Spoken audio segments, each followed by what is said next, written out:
Two conservative Supreme Court justices made headlines today that they might not be too happy with. Justice Clarence Thomas amended more than 20 years worth of financial disclosure forms after a liberal watchdog group questioned the omission of his wife's place of employment. He said it was inadvertently omitted.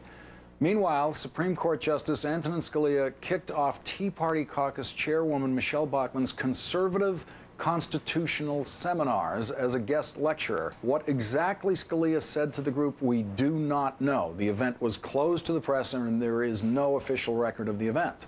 Glenn, the New York Times called it a bad idea for Justice Scalia to accept this invitation to speak to this group, saying by meeting behind closed doors and by presiding over a seminar, the justice would give the impression that he was joining the throng, confirming his new moniker as Justice from the Tea Party. The key principle here is that judges are vested with extraordinary power in the American political system, power that no elected official, including the president, even wields.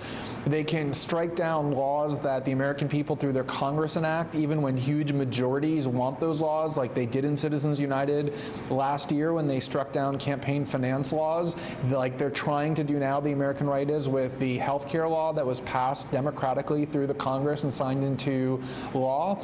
They can take your property, they can take your liberty, they can even take your life in death penalty cases, and as we saw in 2000, they can sometimes even dictate the outcome of presidential elections. And so what we demand of judges who are unelected and serve for life in exchange for giving them these sweeping powers is that they agree to refrain from being political actors, that they make decisions based only on the law and they always act impartially.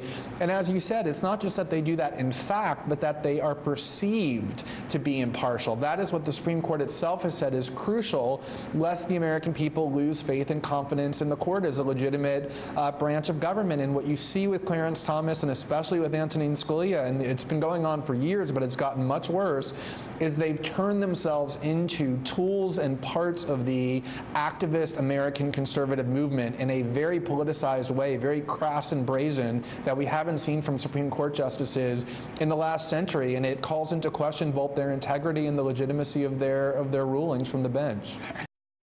Confirming his new moniker as Justice from the Tea Party.